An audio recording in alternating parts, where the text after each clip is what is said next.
Everybody asking how we doing, say we good. Don't need no one to tell me how to live just like they would. It ain't their business, but they in it, I don't know why. Revolved around my life after I found another guy.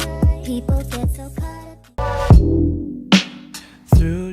Etika adalah cabang filsafat yang mempertimbangkan secara kritis tindakan mana yang baik atau tindakan mana yang buruk berdasarkan ajaran moral tertentu. Etika bisnis termasuk profesi sehingga harus dikembangkan oleh para profesional orang-orang bisnis sendiri.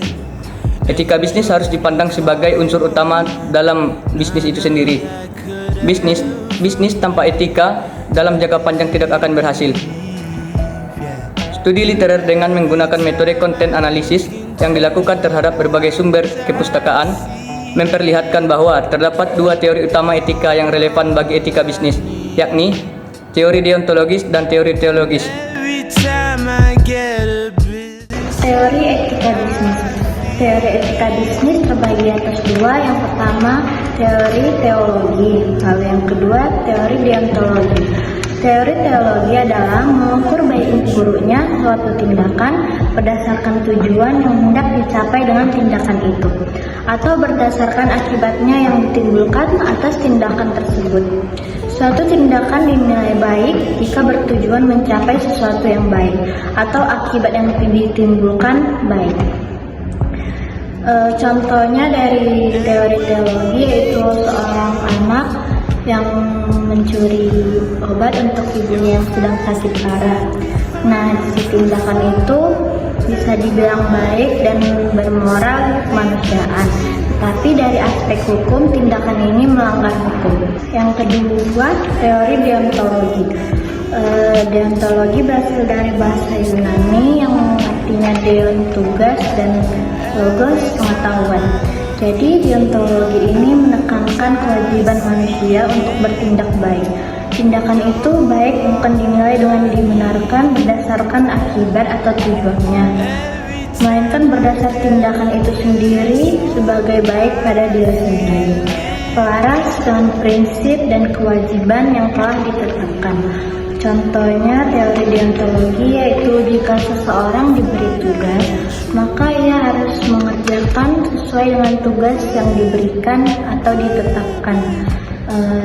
Jika dia tidak melaksanakan tugasnya sesuai aturan, berarti itu disebut salah. Artinya jangan melanggar aturan yang sudah ditetapkan. Yang kedua ada teori etika bisnis. Teori etika biasanya digunakan orang-orang untuk menilai sebuah keputusan etis. Nah, teori ini digunakan untuk menilai benar atau tidaknya sebuah keputusan moral. Secara garis besar, teori etika bisnis dibagi menjadi 4. Yang pertama itu ada utilitarianisme yang berasal dari bahasa Latinnya ini artinya utilis, yang artinya bermanfaat. Nah, teori ini menjelaskan bahwa sebuah perbuatan bisa dikatakan baik jika membawa manfaat bagi seluruh lapisan masyarakat. Nah, utilitarianisme ini juga sering disebut teori teleologis. Teori ini mengatakan jika kualitas etis bisa didapatkan dari tercapainya sebuah tujuan. Yang kedua ada deontologi yang berasal dari bahasa Yunani yang artinya deon yang berarti kewajiban. Hal ini berarti jika baik buruknya suatu perbuatan didasarkan pada kewajiban. Perbuatan tidak selalu menjadi baik hanya karena hasilnya itu baik, tetapi karena sebuah kewajiban yang memang harus dilakukan oleh orang. Yang ketiga ada teori hak. Jenis teori ini mengakar pada deontologi, hak yang menyangkut martabat manusia, hingga manusia manapun tidak boleh dikorbankan untuk mencapai tujuan. Dalam etika bisnis, teori hak menjadi salah satu teori yang sangat penting untuk dijalankan. Yang keempat ada teori keutamaan. Teori ini lebih berfokus pada manusia sebagai pelaku moral. Teori keutamaan memandang cara orang bersikap seperti baik atau tidaknya, jujur atau tidaknya, dan lain sebagainya. Yang kelima ada etika teleologi. Istilah ini juga berasal dari bahasa Yunani yang artinya telos, yaitu tujuan, sasaran, atau hasil. Etika ini mengukur suatu perbuatan berdasarkan tujuan atau niat dari seseorang yang melakukannya. Dalam bisnis, semua pelaku bisnis perlu memiliki tujuan baik bagi dirinya maupun orang sekitarnya dan orang lain. Tujuan adalah mampu menyejahterakan diri sendiri dari manapun orang sekitarnya dan sebagainya. Nah, selanjutnya kita akan membahas mengenai prinsip-prinsip etika bisnis. Suatu perusahaan meyakini bahwa prinsip bisnis yang baik adalah bisnis yang beretika, yakni bisnis dengan kinerja unggul dan berkesinambungan, yang dijalankan dengan mentaati kaidah-kaidah etika yang sejalan dengan hukum dan peraturan yang berlaku. Nah, secara umum, prinsip-prinsip yang berlaku dalam kegiatan bisnis yang baik sangat erat kaitannya dengan sistem nilai yang dianut oleh masing-masing masyarakat. Demikian pula prinsip-prinsip etika bisnis yang berlaku di Indonesia akan sangat dipengaruhi oleh sistem nilai masyarakat Indonesia. Nah, etika bisnis memiliki 4 prinsip utama yang hendaknya selalu dijalankan oleh perusahaan, yaitu yang pertama adalah prinsip saling menguntungkan, yang artinya setiap kegiatan bisnis yang dilakukan harus menguntungkan atau memberi manfaat bagi seluruh pihak yang terlibat.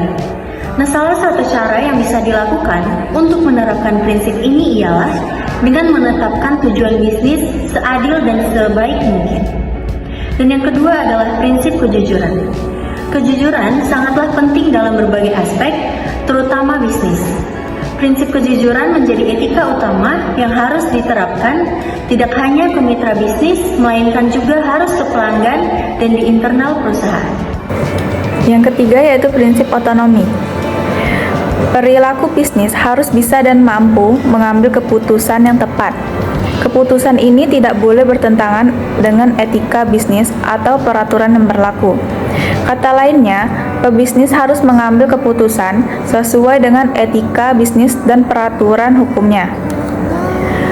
Prinsip otonomi menunjukkan sikap kemandirian, kebebasan, serta tanggung jawab. Orang yang mandiri berarti orang yang dapat mengambil keputusan lalu melaksanakannya berdasarkan kemampuannya sendiri dan sesuai dengan apa yang diyakini, bebas dari tekanan, hasutan, dan ketergantungan kepada pihak lain. Yang keempat yaitu prinsip keadilan.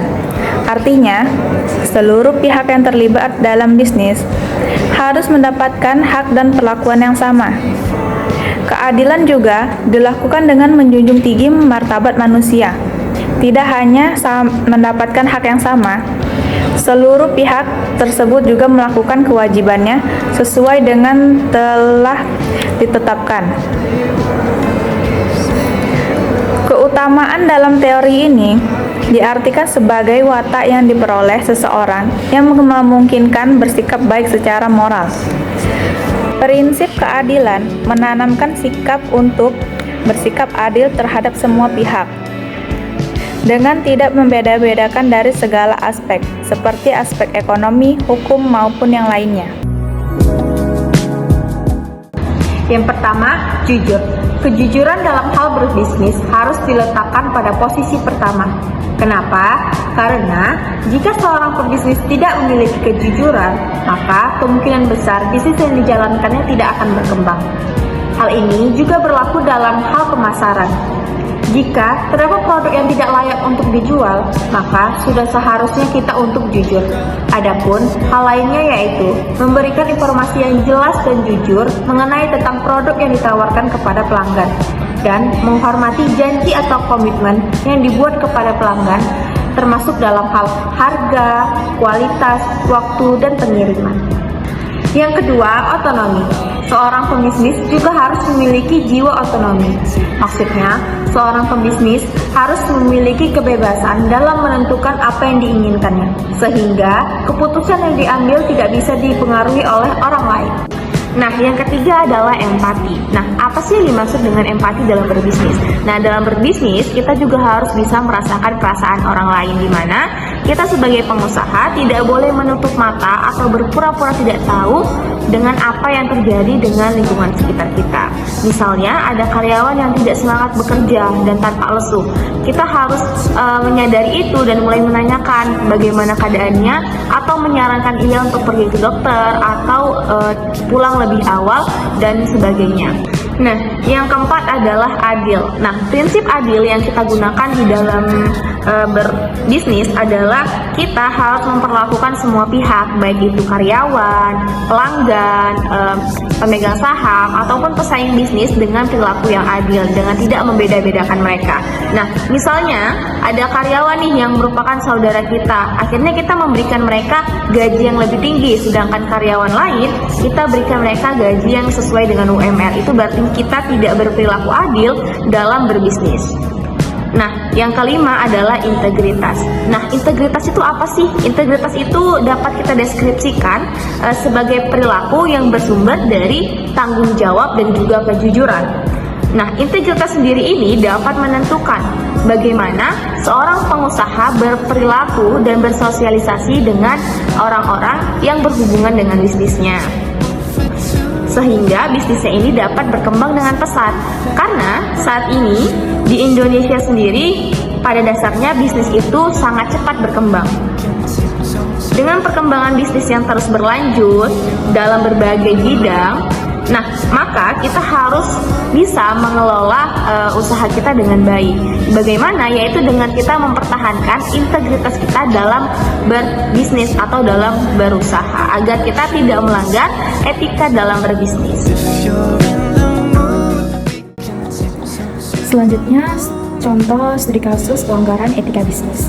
Sebenarnya banyak studi kasus tentang pelanggaran etika bisnis perusahaan dagang, namun pada kesempatan ini kami mengambil contoh penimbunan masker pada masa COVID-19.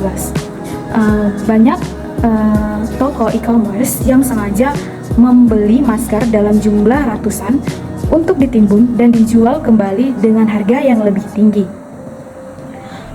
Nah, pada saat darurat seperti itu, di mana masker tersebut sangat dibutuhkan oleh masyarakat, mau tidak mau masyarakat harus tetap membeli masker tersebut meskipun harga melonjak naik. Tentunya hal tersebut hanya menguntungkan pihak toko dan merugikan masyarakat, di mana awal yang harganya cuma 50-70 ribu rupiah, pada saat COVID tersebut harga melonjak hingga 300 ribu rupiah per kotaknya. Nah, kasus ini merupakan pelanggaran etika bisnis karena tidak sesuai dengan prinsip equilibrium atau keseimbangan dalam sebuah bisnis.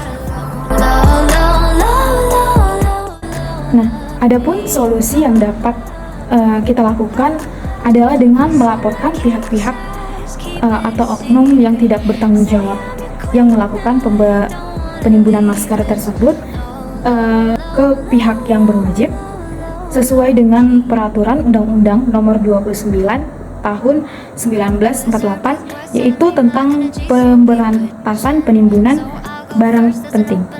Namun untuk pencegahannya sendiri kita dapat melakukan beberapa hal seperti yang pertama itu melakukan sosialisasi kepada masyarakat untuk tidak bersikap egois dengan melakukan penimbunan masker tersebut dan mendapatkan keuntungan sehingga dapat merugikan masyarakat. Lalu yang kedua, melakukan pembatasan pembelian masker, misalnya setiap satu orang hanya dapat membeli 7 buah masker dalam seminggu. Everybody asking how we doing, say we good. Don't need no one to tell me how to live just like they would.